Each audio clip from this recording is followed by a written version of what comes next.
অবশেষে সম্মিলিত ৫ ব্যাংকের গ্রাহকদের জন্য এলো বড় সিদ্ধান্ত। একীভূত ৫ ব্যাংকের কোন গ্রাহকের টাকা ফেরত দেওয়া হবে জানালেন অর্থমন্ত্রী। এদিকে ইসলামী ব্যাংক দখলে এস আলমের শোডাউন হয়েছে। গতানুগতিক মুনাফা দিতে যাচ্ছে ব্যাংকগুলো।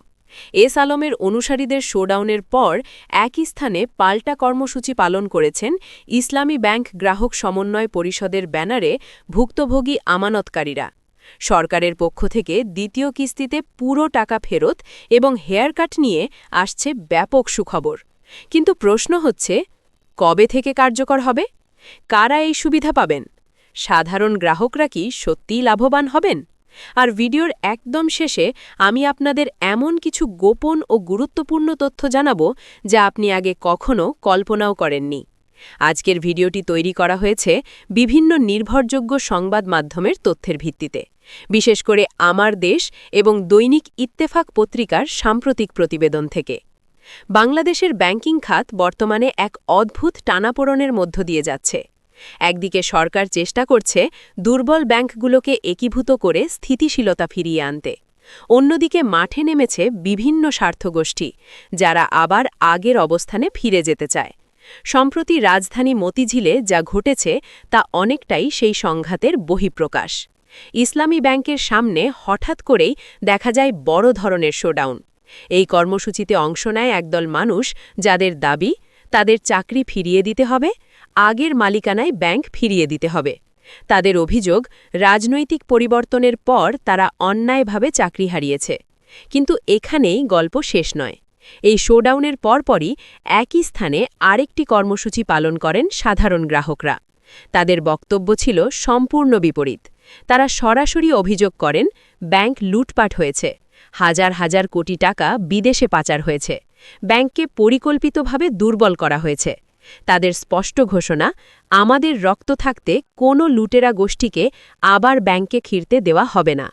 এই সংকটের পেছনে রয়েছে দীর্ঘদিনের অনিয়ম, ঋণ কেলেঙ্কারি এবং রাজনৈতিক প্রভাব।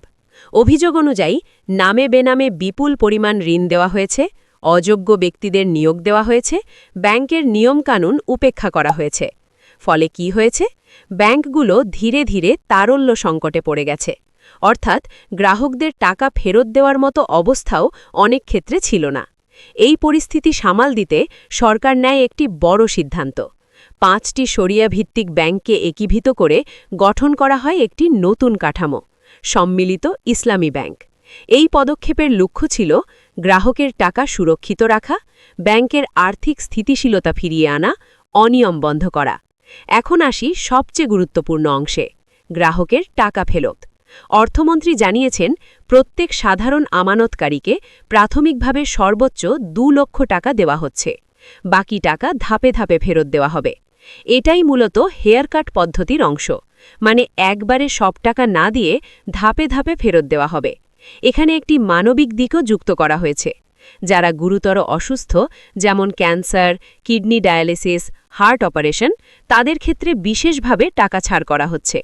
অর্থাৎ এই সংকটের মধ্যেও সরকার চেষ্টা করছে মানবিক দিকটি বিবেচনা করতে।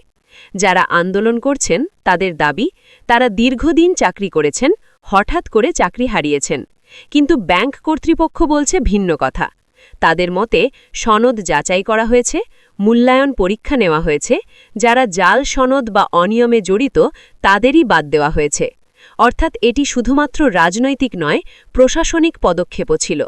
এখন সবচেয়ে বড় প্রশ্ন, আগের মালিকানায় ব্যাংক ফিরে গেলে কি হবে? গ্রাহকদের আশঙ্কা, আবার লুটপাট শুরু হতে পারে, আবার অর্থ পাচার হতে পারে, ব্যাংক আরও দুর্বল হয়ে পড়তে পারে। অন্যদিকে আন্দোলনকারীরা বলছে মালিকানার অধিকার ফিরিয়ে দিতে হবে। এই দ্বন্দ্বই এখন ব্যাংক খাতের সবচেয়ে বড় অনিশ্চয়তা। সম্প্রতি আইন সংশোধনের মাধ্যমে আগের মালিকদের ফেরার সুযোগ রাখা হয়েছে। এটাই পুরো পরিস্থিতিকে আরও জটিল করে তুলেছে।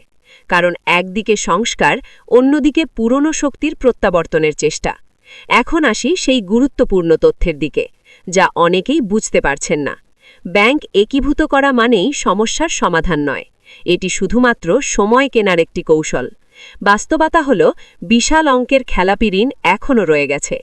সেই টাকা পুরোপুরি উদ্ধার করা কঠিন। তাই ধাপে ধাপে টাকা ফেরত দেওয়ার পরিকল্পনা করা হয়েছে। আর সবচেয়ে বড় কথা, হেয়ার কাট মানে অনেক ক্ষেত্রে পুরো টাকা ফেরত নাও পাওয়া যেতে পারে। এটা সরাসরি বলা না হলেও এই রিস্ক কিন্তু থেকেই যাচ্ছে। সবকিছু মিলিয়ে বলা যায়, বাংলাদেশের ব্যাংকিং খাত এখন এক গুরুত্বপূর্ণ মোড়ে দাঁড়িয়ে। একদিকে সংস্কার, অন্যদিকে পুরনো শক্তির চাপ, মাঝখানে সাধারণ গ্রাহক। তাই আপনার করণীয় কি? আতঙ্কিত না হয়ে তথ্য জেনে সিদ্ধান্ত নিন। ব্যাংকের আপডেট নিয়মিত অনুসরণ করুন। বড় অঙ্কের লেনদেনে সতর্ক থাকুন। এই ধরনের গুরুত্বপূর্ণ আপডেট সবার আগে জানতে চাইলে ভিডিওটি লাইক করুন, শেয়ার করুন এবং চ্যানেলটি সাবস্ক্রাইব করুন। কারণ এই চ্যানেলে আমরা শুধু খবর দিই না, খবরের ভেতরের সত্যটা তুলে ধরি। ধন্যবাদ।